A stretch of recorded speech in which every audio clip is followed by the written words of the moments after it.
Assalamualaikum 7th class. Welcome to your 5th lecture of science. I hope you will be fine with the grace of Allah. आज के lecture में 5th lecture में बच्चों हम study करेंगे book page 60। Book page 60 पे है कि एटम्स जो हैं वो कंबाइन क्यों करते हैं। इसके अलावा वैलेंसी और आयन के बारे में हम आज डिस्कस करेंगे। ओके बच्चों, आप अपना बुक पेज ओपन कर लें 60। बुक पेज 60 पे बच्चों सबसे ऊपर आपको नज़र आ रहा है कि वाई डू एटम्स कंबाइन, के एटम्स कंबाइन क्यों करते हैं।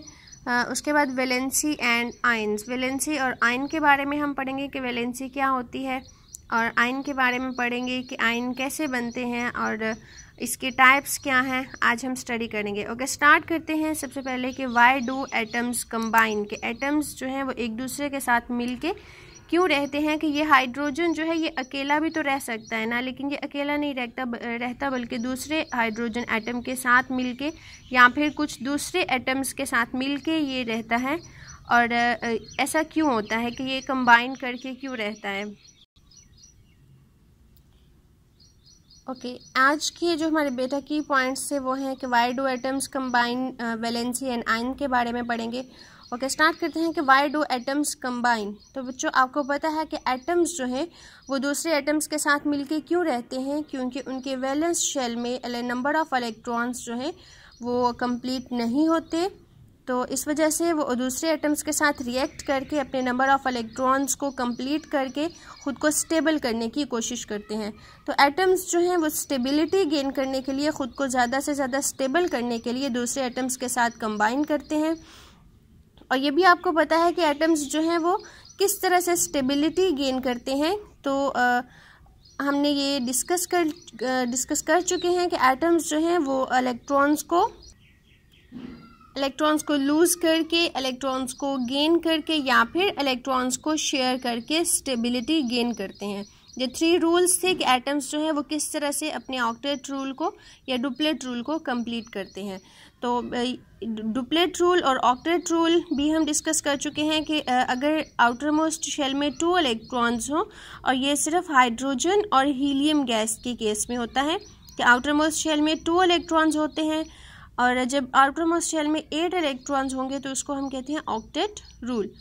तो बेटा 2 इलेक्ट्रॉन्स होने चाहिए मिनिमम हाइड्रोजन और हीलियम के केस में। इसके अलावा बाकी जो तमाम एटम्स हैं उनके केस में ऑक्टेट रूल को फॉलो करते हुए आउटर मोस्ट शेल में 8 इलेक्ट्रॉन्स होने चाहिए स्टेबल होने के लिए। तो यहाँ पे हम एग्जांपल डिस्कस करेंगे हाइड्रोजन की। आपको पता है एक हाइड्रोजन के आउटर मोस्ट शेल में 1 इलेक्ट्रॉन होता है। तो 1 इलेक्ट्रॉन चूँकि अनस्टेबिलिटी को एक्सप्लेन करता है, इसलिए अनस्टेबल होने की वजह से क्या होगा कि ये एटम, हाइड्रोजन एटम जो है वो दूसरे एटम के साथ रिएक्ट करेगा और रिएक्ट करके एक ऐसा मॉलिक्यूल बना देगा जो कि स्टेबल होगा, और फिर ये रिएक्ट नहीं करेगा। यहाँ पे 2 हाइड्रोजन एटम्स जो हैं वो आपस में कंबाइन करते हैं, रिएक्ट करते हैं और हाइड्रोजन गैस बना देते हैं H2। अब यहाँ पे दोनों एटम्स जो हैं वो अपना 1 इलेक्ट्रॉन शेयर करते हैं। शेयरिंग के बाद, शेयर करके जब ये बॉन्डिंग करते हैं तो इन दोनों के वैलेंस शेल में 2 इलेक्ट्रॉन्स हो जाते हैं।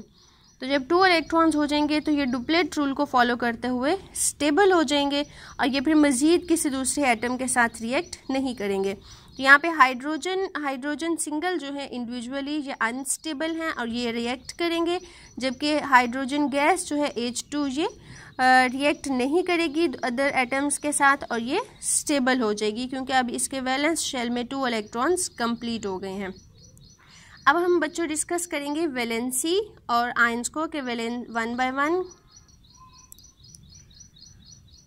वैलेंसी बच्चों कहते हैं कि किसी भी एटम के आउटर मोस्ट शेल में जो इलेक्ट्रॉन्स शेयर करने की, लूज़ करने की कैपेसिटी होती है उसको हम वैलेंसी कहते हैं।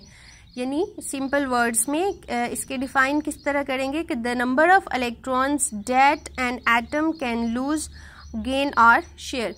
कि कोई भी एटम बॉन्ड बनाने के लिए, केमिकल बॉन्ड बनाने के लिए दूसरे एटम्स के साथ जितने इलेक्ट्रॉन्स लूज़ करेगा या फिर गेन करेगा या शेयर करेगा उसको हम कहते हैं वैलेंसी। तो कोई भी एटम जितने बॉन्ड बनाएगा वो भी उसकी वैलेंसी होगी। फॉर एग्जांपल जो भी एग्जांपल हमने डिस्कस की, हाइड्रोजन एटम की, तो हाइड्रोजन एटम अपना एक ही इलेक्ट्रॉन शेयर करता है, तो हाइड्रोजन की जो वैलेंसी है वो 1 होगी, क्योंकि ये केमिकल बॉन्ड बनाने के लिए अपना एक ही इलेक्ट्रॉन जो है वो शेयर करता है, तो इसकी वैलेंसी 1 होगी। अब एग्जाम्पल डिस्कस करते हैं। For example sodium atom, sodium का एटॉमिक नंबर 11 है। 11 इलेक्ट्रॉन्स को जब हम शेल्स में फिल करते हैं तो इसके आउटर मोस्ट शेल में 1 इलेक्ट्रॉन है, तो यही 1 इलेक्ट्रॉन है जो कि केमिकल बॉन्ड बनाने के लिए ये दूसरे एटम्स को डोनेट कर देगा, यानी अपना एक इलेक्ट्रॉन जो है वो लूज कर देगा, तो यही एक इलेक्ट्रॉन बॉन्ड बनाने के लिए टेक पार्ट करेगा, तो इसके लिए सोडियम की वैलेंसी क्या होगी 1। इसी तरह कुछ एटम्स हैं, फॉर एग्जांपल कोबाल्ट, मैग्नीशियम और ऑक्सीजन, ये ऐसे एटम्स हैं जिनकी वैलेंसी 2 होती है। इनकी वैलेंसी किस तरह से 2 होती है? जब हम इनके एटम्स शेल्स में नंबर ऑफ इलेक्ट्रॉन्स को फिल करते हैं तो बेटा इनके वैलेंस शेल में जो इलेक्ट्रॉन्स आते हैं वो है 6। यहाँ पे ऑक्सीजन है, इसकी मैंने यहाँ पे इलेक्ट्रॉन्स को फिल किया है शेल्स में।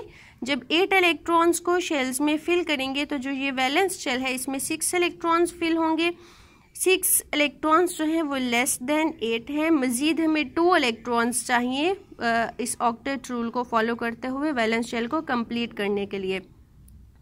तो ये जो 2 इलेक्ट्रॉन्स हैं ये बॉन्डिंग में टेक पार्ट करेंगे और यही इसकी वैलेंसी होगी। ये ऑक्सीजन एटम में 2 इलेक्ट्रॉन्स जो हैं वो वैलेंसी है इसकी और यही इसमें केमिकल बॉन्ड बनाने के लिए बॉन्डिंग करेंगे। इसी तरह जब मैग्नीशियम एटम की हम शेल्स में इलेक्ट्रॉन्स को फिल करते हैं तो मैग्नीशियम में एक यहाँ पे और शेल ऐड हो जाएगा और उसके वैलेंस शेल में भी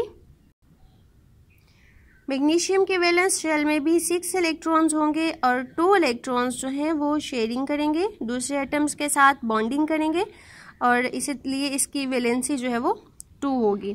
इसी तरह एल्यूमिनियम और नाइट्रोजन है, इनके वैलेंस शेल में 3 इलेक्ट्रॉन्स, वैलेंस शेल में जो है वो 5 इलेक्ट्रॉन्स हैं, जबकि 3 इलेक्ट्रॉन्स जो हैं वो बॉन्डिंग में टेक पार्ट करते हैं और यही जो 3 इलेक्ट्रॉन्स हैं इसकी वैलेंसी होगी। तो कोई भी एटम जितने इलेक्ट्रॉन्स लूज करेगा, गेन करेगा या फिर शेयर करके दूसरे एटम्स के साथ बॉन्ड बनाएगा, मिल के रहेगा, तो वही एटम, इसकी नंबर ऑफ एटम्स जो हैं वो वैलेंसी होंगी। फॉर एग्जांपल एल्यूमिनियम और नाइट्रोजन के केस में इसकी वैलेंसी 3 है। 3 क्यों है? क्योंकि ये 3 इलेक्ट्रॉन्स जो हैं वो केमिकल बॉन्ड बनाने के लिए शेयरिंग करते हैं दूसरे एटम्स के साथ, जबकि ऑक्सीजन, मैग्नीशियम और कोबाल्ट के केस में इनकी वैलेंसी जो है वो 2 है, क्योंकि ये 2 इलेक्ट्रॉन्स जो हैं वो बॉन्डिंग में टेक पार्ट करते हैं। इन 2 इलेक्ट्रॉन्स को शेयर किया जाता है दूसरे एटम्स के साथ, इसीलिए इसकी वैलेंसी 2 है। सोडियम के केस में ये वैलेंसी जो है वो 1 है, क्योंकि इसके आउटर मोस्ट शेल में एक ही इलेक्ट्रॉन है, तो ये इस एक इलेक्ट्रॉन को ये लूज कर देगा। और हाइड्रोजन के केस में इसकी वैलेंसी भी 1 है, क्योंकि ये इसी एक इलेक्ट्रॉन को दूसरे एटम्स के साथ शेयर करके खुद को स्टेबल करने की कोशिश करता है। अब बच्चों हम पढ़ेंगे आयन क्या होता है और वो कैसे बनता है। An atom with a positive और negative charge is called ion. कोई भी एटम या कोई भी स्पीशी जिसके ऊपर बच्चों पॉजिटिव चार्ज हो या फिर नेगेटिव चार्ज हो तो उसको हम कहते हैं आयन। फॉर एग्जाम्पल सोडियम है, सोडियम के पास एक इलेक्ट्रॉन होता है आउटर मोस्ट शेल में, तो उस एक इलेक्ट्रॉन को जब वो लूज कर देगा तो इस पर पॉजिटिव चार्ज आ जाएगा। इसी तरह क्लोरीन के केस में एक इलेक्ट्रॉन जो है वो क्लोरीन के पास इसके आउटर मोस्ट शेल में कम होता है, तो एक इलेक्ट्रॉन को ये गेन कर लेगा तो इस पर नेगेटिव चार्ज आ जाएगा। आपने याद रखना है कि जब कोई भी एटम जो है वो इलेक्ट्रॉन्स को एक्सेप्ट कर लेता है, गेन कर लेता है, तो उस पर इलेक्ट्रॉन्स की वजह से नेगेटिव चार्ज आ जाता है, क्योंकि जो इलेक्ट्रॉन्स हैं उनके ऊपर नेगेटिव चार्ज होता है। तो जब कोई भी एटम जो है वो इलेक्ट्रॉन को लूज कर देता है तो उस पर पॉजिटिव चार्ज आ जाता है। इसी तरह ऑक्साइड आयन है तो इस पर -2 चार्ज होता है, क्योंकि ये 2 इलेक्ट्रॉन्स को गेन करता है। इसी तरह कॉपर आयन जो है उसके ऊपर +2 चार्ज होता है, क्योंकि ये 2 इलेक्ट्रॉन्स को लूज कर देता है। अब हम देखते हैं कि आयन जो है वो कितनी टाइप्स के होते हैं और कौन कौन से टाइप्स हैं इनकी। तो आयन बेटा हर वो स्पीशी जिसके ऊपर चार्ज होता है उसको हम आयन कहते हैं। आयन्स जो है वो 2 टाइप्स के होते हैं, one is the cation and the second one is the A9। वो आयन जिसके ऊपर पॉजिटिव चार्ज होता है उसको हम केटाइन कहेंगे, और जिसके ऊपर नेगेटिव चार्ज होता है उसको हम A9 कहते हैं। अब इनकी वन बाय वन कैरेक्टरिस्टिक्स देखते हैं कि केटाइन हम किसे कहते हैं। Ion with a positive charge called cation, ion with a negative charge called A9। और अब केटाइन जो है वो बनता कैसे है, तो बच्चों केटाइन कब बनता है, कब किसी एटम के ऊपर पॉजिटिव चार्ज आता है, तो फॉर्म बाय लूजिंग इलेक्ट्रॉन्स। कोई भी एटम जब इलेक्ट्रॉन्स को लूज कर देगा तो उस पर पॉजिटिव चार्ज आएगा। इलेक्ट्रॉन्स को लूज करने से पॉजिटिव चार्ज क्यों आएगा, क्योंकि इलेक्ट्रॉन्स जो है जब इलेक्ट्रॉन्स को लूज कर दिया जाएगा तो इलेक्ट्रॉन्स कम हो जाएंगे और नंबर ऑफ प्रोटॉन्स जो है वो ज़्यादा हो जाएंगे। तो प्रोटॉन पे पॉजिटिव चार्ज होता है, इसलिए इस एटम के ऊपर पॉजिटिव चार्ज आएगा। तो जितने इलेक्ट्रॉन्स हम लूज़ करते जाएंगे या कोई भी एटम जितने इलेक्ट्रॉन्स लूज़ करता जाएगा उतना ही उस पर पॉजिटिव चार्ज आता जाएगा। इसी तरह जो A9 है, जो केटाइन है, वो बनता है by losing electrons and A9 forms bye gaining electrons. कोई भी एटम जब इलेक्ट्रॉन्स को गेन कर लेता है तो उस पर नेगेटिव चार्ज आ जाता है। नेगेटिव चार्ज क्यों आता है, क्योंकि इलेक्ट्रॉन्स पे नेगेटिव चार्ज होता है और जितने किसी एटम के अंदर इलेक्ट्रॉन्स ऐड होते जाएंगे उतना ही उस पर नेगेटिव चार्ज आता जाएगा। थर्ड पॉइंट इज़ कि केटाइन्स में प्रोटॉन्स जो हैं वो इलेक्ट्रॉन्स की निस्बत ज़्यादा होते हैं, क्योंकि इलेक्ट्रॉन्स जब केटाइन में से लूज़ होते जाएंगे तो इलेक्ट्रॉन्स के लूज़ होने की वजह से इलेक्ट्रॉन्स कम होते जाएंगे और नंबर ऑफ़ प्रोटॉन्स जो हैं वो इलेक्ट्रॉन्स की निस्बत ज़्यादा हो जाएंगे। इस वजह से इसके ऊपर प्लस चार्ज आ जाएगा, क्योंकि प्रोटॉन्स पे प्लस चार्ज होता है। और इसी तरह जो A9 है, have more electron than protons. A9 के केस में चूँकि इलेक्ट्रॉन्स जो हैं वो गेन हो रहे हैं तो इलेक्ट्रॉन्स के गेन होने की वजह से उस पर नेगेटिव चार्ज आएगा। तो नेगेटिव चार्ज होने की वजह से इलेक्ट्रॉन्स जो हैं उन नंबर ऑफ़ इलेक्ट्रॉन्स ज़्यादा हो जाएंगी एज़ कम्पेयर टू प्रोटॉन्स, और एटम के ऊपर नेगेटिव चार्ज आ जाएगा। फॉर एग्ज़ाम्पल सोडियम एटम जो है वो अपना एक इलेक्ट्रॉन लूज़ कर देता है। ये इलेक्ट्रॉन जो है इसको लूज़ करके Na+ में चेंज हो जाता है, सोडियम प्लस में, और इस पे पॉजिटिव चार्ज आ जाता है और इसको हम क्या कहेंगे, केटाइन। सोडियम यहाँ पे पहले जो है वो सोडियम एटम था, जब ये एक इलेक्ट्रॉन को लूज़ कर देगा तो ये केटाइन बन जाएगा, सोडियम आयन या फिर केटाइन। क्लोरीन के केस में क्लोरीन बेटा एक इलेक्ट्रॉन को गेन कर लेता है खुद को स्टेबल करने के लिए। तो जब ये इलेक्ट्रॉन को गेन करेगा, इलेक्ट्रॉन इसमें ऐड हो जाएगा तो ये क्लोरीन -1 में चेंज हो जाएगा। चूँकि ये एक इलेक्ट्रॉन को गेन कर रहा है इसलिए इसके ऊपर -1 चार्ज आएगा। 1 हम कम राइट करते हैं, क्योंकि जब माइनस लगा हो तो उसका मतलब होता है 1। आज का लेक्चर बच्चों आपका यहाँ तक कंप्लीट था। इसको आपने अच्छी तरह से लर्न करना है और राइट करना है, इसकी प्रैक्टिस करनी है और अपना बहुत सारा ख्याल रखना है। थैंक यू, अल्लाह हाफिज़।